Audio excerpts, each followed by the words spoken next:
Elon Musk on Tuesday, June 3rd, unleashed a scathing attack on massive Republican spending bill supporting President Donald Trump's agenda, calling it a disgusting abomination. Posting on X, Musk said, "I'm sorry, but I just can't stand it anymore.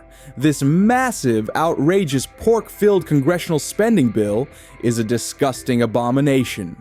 Shame on those who voted for it. You know you did wrong. You know it."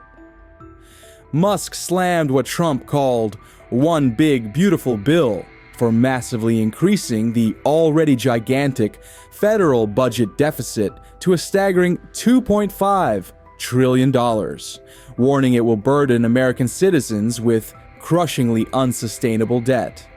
The nonpartisan Congressional Budget Office estimates the bill would hike the deficit by $2.3 trillion, with tax cuts and higher spending on immigration enforcement and the military outweighing any savings. Reacting to Elon Musk calling reconciliation bill a disgusting abomination, White House press secretary said, "It doesn't change the president's opinion. This is one big, beautiful bill, and he's sticking to it."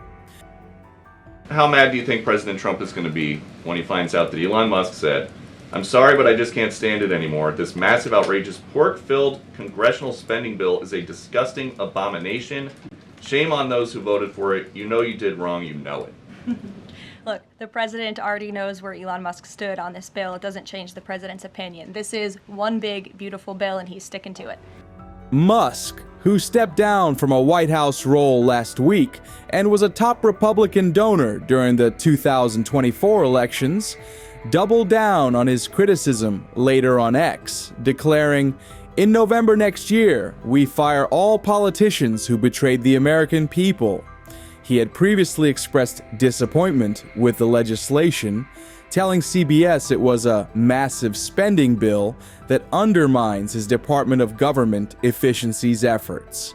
Musk expressed his disappointment, saying, "I was disappointed to see the massive spending bill, which increases the budget deficit, not just fails to decrease it, and undermines the work the Doge team is doing. I think a bill can be big or it can be beautiful, but I don't know if it can be both." The harsh remarks surprised many Republicans. Earlier on May 28th, President Donald Trump responded after billionaire Elon Musk criticized the bills, that he will be negotiating the tax bill and is not happy with certain parts of it. Mr. President, Elon Musk in a television interview criticized the one big, beautiful bill, saying he was disappointed it didn't cut enough, essentially, that it undercut the Doge efforts. What's your reaction to that? Well, the reaction's a lot of things. Number one, we have to get a lot of votes. We can't be cutting. We need to get a lot of support, and we have a lot of support. We had to get it through the House. The House was.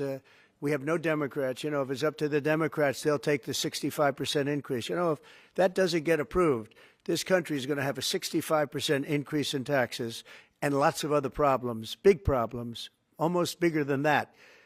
But we'll have a 65% increase as opposed to the largest tax cut in the history of our country. We will be negotiating that bill, and I'm not happy about certain aspects of it, but I'm thrilled by other aspects of it. That's the way they go. It's very big. It's the big, beautiful bill, but the beautiful is because of all of the things we have. The biggest thing being, I would say, the level of tax cutting that we're going to be doing. We're going to make people really be able to. We'll have the lowest tax rate we've ever had in the history of our country, and tremendous amounts of benefit are going to the middle-income people of our country, low and middle-income people of our country. So we're going to see what happens, because the Senate, as you know, is negotiating with us, and they have to then go back to the House, and it's got a way to go. But I have to say, Speaker Johnson and Thune have done an incredible job. John Thune has done a fantastic job, and they're working together with me and others.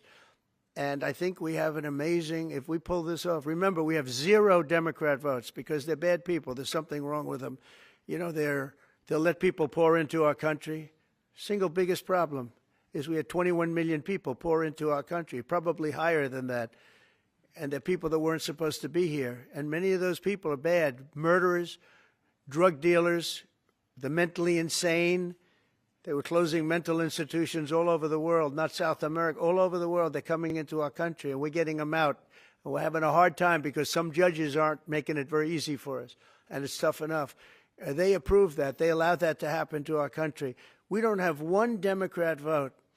And if I were a Democrat, I'd be voting for this bill, and I'd get elected to any position I want as a Democrat. They're crazy. They're voting for a 65% tax increase, and they're only doing it for hatred. They're not doing it for any reason. They know it's terrible. Terrible politics, in my opinion. But so we have no Democrat votes. That means we have to get almost all Republican votes.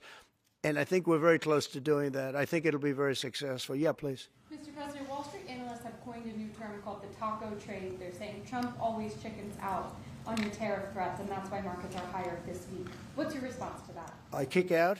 Chicken out. Oh, isn't that nice? Chicken out. I've never heard that. You mean because I reduced China from 145% that I set down to 100 and then down to another number? And I said you have to open up your whole country, and because I gave the European Union a 50% tax tariff, and they called up and they said, please, let's meet right now. Please, let's meet right now.